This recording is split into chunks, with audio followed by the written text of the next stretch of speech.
This photo captures one of the most infamous railway accidents in history, illustrating how a poor decision combined with a technical malfunction can lead to destructive and deadly consequences. The Gare Montparnasse is one of Paris's 6 largest passenger stations.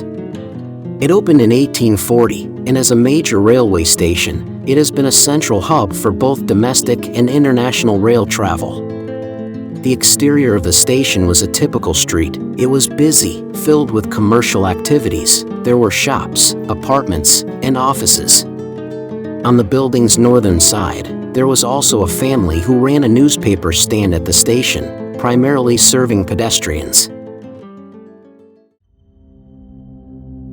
Decades after the station was built, the train station witnessed an event that would forever change its story.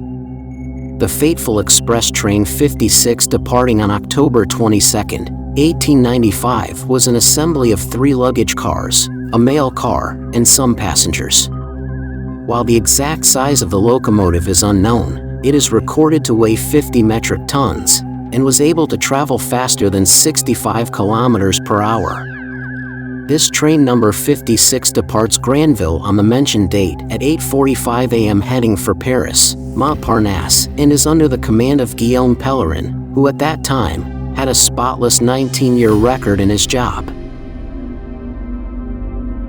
The train departed Versailles-Chantiers station at 3:40 p.m., which, for some unspecified reasons, was 7 minutes behind schedule. It carried 131 passengers. Because of the delayed departure and intention to arrive on time, Commander Pellerin decided to drive as fast as he deemed acceptable, approaching Paris Montparnasse Station at an estimated 45 kilometers per hour, with the intention to brake late and hard as they approached the station. Unfortunately, the Westinghouse air brake failed. While the fireman Albert Marriott grabbed the emergency manual handbrake, it was too late. He had been distracted by overdue paperwork and failed to notice in time that the train was traveling faster than it should have been.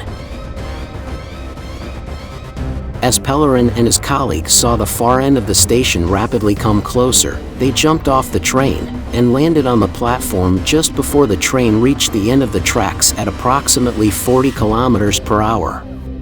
The locomotive smashed through and pulverized the wooden buffer stop, carved a path through 30 meters of floor, and obliterated a kiosk whose owner got out of the way in time as he saw the train coming.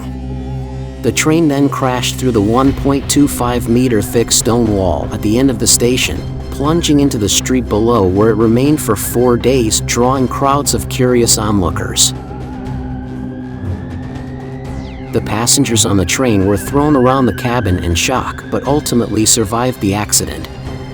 6 individuals sustained injuries, including 2 passengers, the fireman, 2 guards, and a passerby in the street. The material damage, on the other hand, was extensive, and the locomotive happened to clear the newspaper stand owned by the Aguillard family. Unfortunately, 39-year-old Marie-Augustine Aguillard was fatally struck by a piece of masonry that fell off the station facade. She was alone at that moment as her husband picked up evening newspapers at a nearby distributor. Marie was the only person who died because of the accident, leaving behind 2 children, aged 5 and 9. The noise of the crash attracted a lot of attention, drawing locals to the unusual sight. In response, the local police dispatched additional officers for crowd control. Many locals purchased train tickets without any intention of traveling, simply to bypass the police barriers and access the platforms for a closer look. Journalists quickly arrived on the scene, and the story made headlines as far away as the United States. To remove the locomotive, the cleanup crew initially attempted to use a structure of planks, which didn't work. They then tried using approximately 15 horses, but that also failed. Ultimately, they devised a system involving a large winch and several powerful jacks, which successfully enabled the coal car to be moved to the station and placed back on the tracks. The locomotive was subsequently taken to a repair station, where it was found to have sustained only minor damage. Eventually, both the locomotive and the passenger cars were returned to service. As legal consequences of the accident, train commander Pellerin was sentenced to 2 months in jail and fined 50 francs for homicide and injuries resulting from recklessness. The sentence was relatively light as the court considered several mitigating factors, including Pellerin's spotless 19-year record, and the fact that he had been on duty without breaks for 6 hours and 45 minutes by the time he was expected to stop at the station. Additionally, the conductor Victor Garnier had to pay 25 francs of fine, despite claiming that the accident was caused by the failure of the Westinghouse-type air brake. The fireman, Albert Mariette, who was responsible for the emergency hand brake, was also fined 25 francs for not applying the brake in time. To put this into perspective, 50 francs, which was charged to Pellerin, were roughly equivalent to 6 to 10 days' worth of income for an average worker in France around that time. The exact cause of the Westinghouse brake's failure could never be determined, as the brakes had been rebuilt by the time investigators arrived, leaving only vague theories about what transpired. However, any brake system can be deemed failed if it is not engaged early enough when the train is traveling at an excessive speed. Ultimately, the Western Railway Company, the owner of the train and the employer of the locomotive crew, accepted civil liability for Miss Aiguillard's death. They signed a contract with her widower, which ensured damage paid for the Aiguillard family, full funding for their 2 children's education, and eventual employment with the railway company. While legal consequences are necessary, these alone are insufficient to address the root causes of such incidents. Fortunately, the railway industry has made significant strides in preventing derailments. Innovations like advanced communication systems and rigorous safety standards have considerably reduced the likelihood of equipment failures. Typically, trains should significantly reduce their speed when entering a station to ensure a safe stop. In the Montparnasse train derailment, the train entered the station at approximately 40 to 60 km per hour when a safe entry speed would have been around 10 km per hour or even lower, given the technological limitations of braking systems like the Westinghouse air brake.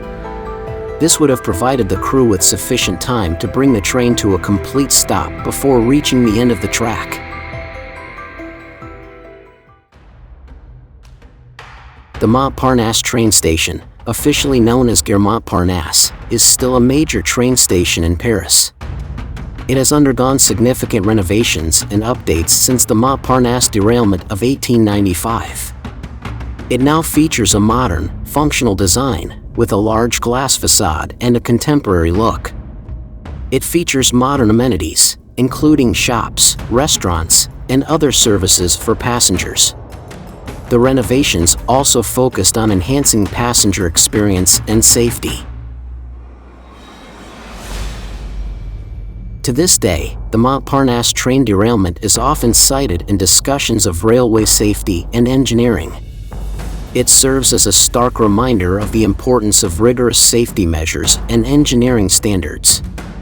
In fact, the iconic image of the train wreck was featured on the cover of the book An Introduction to Error Analysis by John R. Taylor. Additionally, a unique attraction in Brazil that focuses on the history of steam technology displays a large-scale replica of the train accident at the edge of their parking lot. The accident was also reenacted in the 2011 American adventure drama film Hugo, depicted through the main character's nightmare.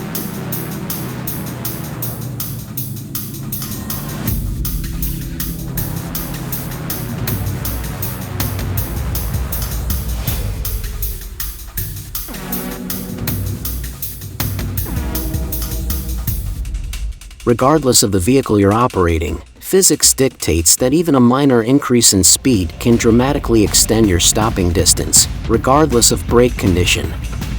It is important to remember that arriving on time is meaningless if it destroys properties and costs someone's life. While time is valuable, lives are priceless.